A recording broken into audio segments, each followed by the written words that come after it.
এই টেপি, হ্যাঁ কি হয়েছে মা? তোর ব্যাগ থেকে আমি এই গোলাপ আর এই চকলেটটা পেলাম, এগুলো তোকে কে দিয়েছে?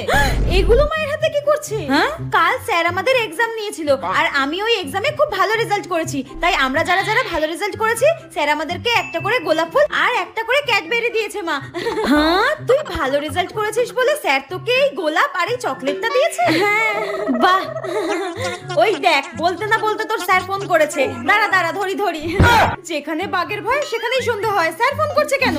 হে ভগবান বাঁচাও। হ্যাঁ স্যার বলুন। টেপি 2 সপ্তাহ ধরে পড়তে আসছে না কেন? টেপি 2 সপ্তাহ ধরে পড়তে যাচ্ছে না? কিন্তু স্যার, কালকে তো আমার মেয়ে টেপি আপনার কাছে পড়তে গিয়েছিল। আপনি সরস্বতী পুজোর দিনও এক্সট্রা ক্লাস নিয়েছেন, পড়িয়েছেন। আমার মেয়ে ভালো রেজাল্ট করেছে বলে আপনি ওকে গোলাপ ফুল চকলেট দিয়েছেন, তাই না? কালকে তো আমি কাউকে পড়াইনি।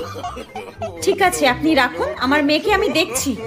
টেপি তুই আজকে শেষ আমার হাতে, তোকে আজকে আমি